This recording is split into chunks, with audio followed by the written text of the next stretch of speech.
Hello, my fellow YouTubers. Welcome back.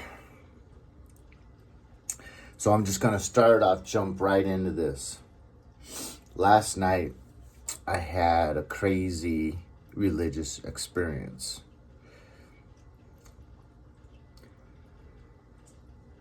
But after some contemplation, I realized that I'm going to keep this to myself.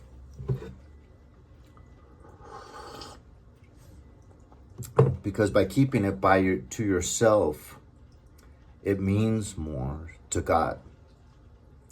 It's more special. You might think about a human relationship, maybe between a man and a wife. They share some very, very wonderful experience between the two of them of really, really special love. They're not going to run out in the morning and share that with anyone that's willing to listen. No, that's kind of sacred. And so they're going to keep it to themselves. And I think the same is true with some of these religious experiences. And, some of these religious experiences might be, of the dark side. So, you have your religious experiences with the light, and you might have some with the dark. But it's still a religious experience. And those experiences with the dark side are permitted by the good Lord. And so it's still kind of in between the two of you.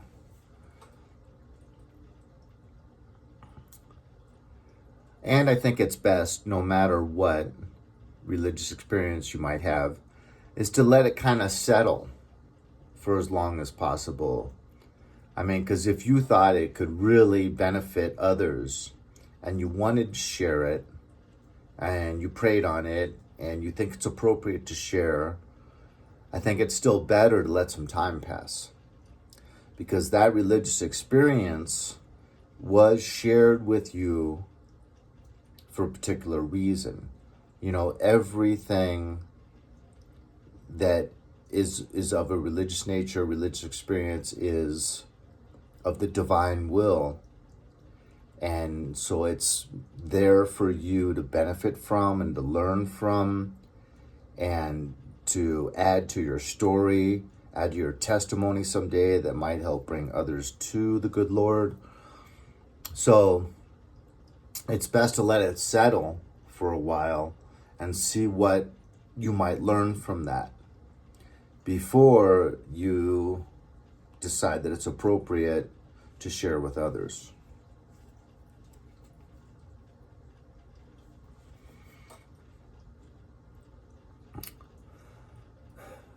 It is something that is amazing, that we have these religious experiences. We're basically communing with heaven in a way. Well, at least the light ones, right? Incredible. And it's a wonderful, wonderful gift. Now, just now I thought, how about the dark? Is that kind of a wonderful gift? Yeah, I think so. If you look at a lot of the saints and a lot of the individuals that have had some really kind of, let's call them stress-inducing, nerve-wracking experiences, they're really, really special too.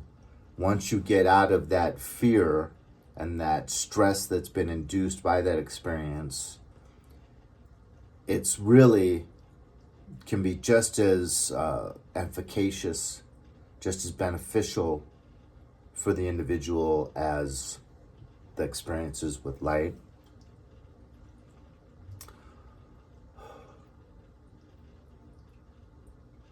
I'm just thinking of, I think it was Saint Faustina Saint Faustina, I think it was, that was walking home on a dark night through some alleyways, whatnot, and all of a sudden, huge, growling, big black dogs like Rottweilers come out of nowhere. And basically, I think there's like somewhere between 3 and 5, and they kind of surround her, and they're growling at her, and they're slowly pressing in, and they got like red eyeballs. So she knows this is supernatural, and that she could be torn to bits. But what she does is she basically takes a posture of humility. Maybe like she gets down on her knees, I'm not sure. But she says basically, if it is the will of the good Lord that I be torn to bits right now, that would be my pleasure. Let the good will of the Lord be done. And poof, they vanish. So what was that? That was a scare tactic. And it tested her faith and her trust in the good Lord Jesus Christ. And she passed with flying colors. What a beneficial story for those that are not on her level to learn from, and to maybe benefit so much from that we can approach her level of sainthood, of holiness. So I think that was the best example I could come up with to kind of... But, she probably didn't run out and share that with her spiritual advisor or anyone. She just wrote it down in her diary, and eventually it was able to help all of these sinful lay people, speaking about myself. So there you have it. I think it's best to really, really contemplate if and when you share any of these religious experiences. Now, this is my spiritual growth book, where I write down certain experiences such as this. And so maybe the ones I choose not to share and just keep between me and the good Lord someday will benefit my children.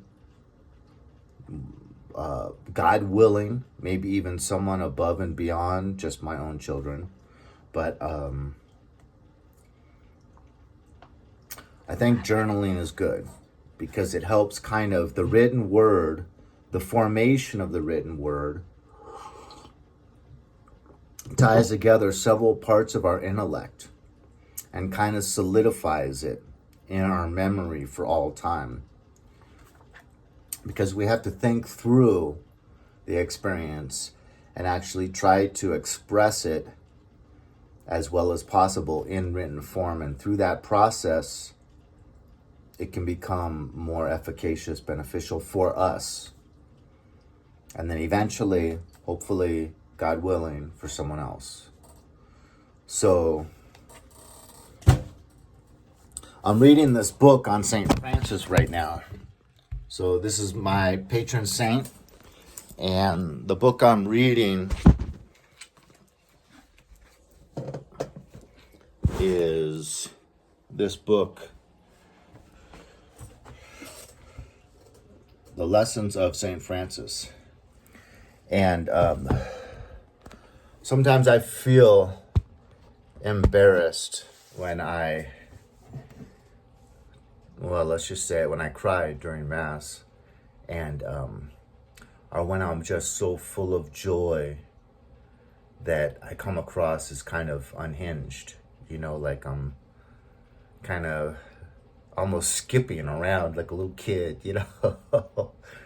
But think about David coming back from battle, and in front of the covenant, he's leading the Ark of the Covenant that's being carried, dancing in song, with like a tambourine or whatever, and just having no ego, not really having any concern for if he looks foolish or whatever, just can't contain the joy.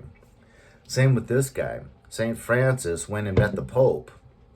And normally everyone acts very serious and austere, He was talking about the good Lord to the Pope, and he was just so overjoyed that his words couldn't express it, and his feet started moving back and forth, almost like he was dancing as he was speaking about the Lord. And everyone's just like, wow, this is a holy man, but kind of a madman. His level of holiness, that he just doesn't really care about, being in front of the Pope, and he's dancing as he's so full of joy, talking about the good Lord. It's giddy. Giddy would be the best word. This book, even just in last night's reading, says, if you're a typical person and you acted like St. Francis in a Catholic Mass, they'd probably escort you to the door, show you to the door. And it's kind of true that level of just in being enraptured and that level of joy is gonna bring you disdain. But St. Francis wrote that disdain is just the smoke that comes with the fire, right? So if you're that on fire, in love with the Lord, it's gonna bring smoke, because you're on fire, and there's all, where there's smoke, there's fire. And so that love that you have is going to just be undeniable and visible to others, and it's going to bring a lot of disdain. And so it's all good. It just comes with the territory. And consider it all a blessing. I love you. I pray for you. God bless. Leave a comment, hit like or dislike. Share this video, and I will talk to you later.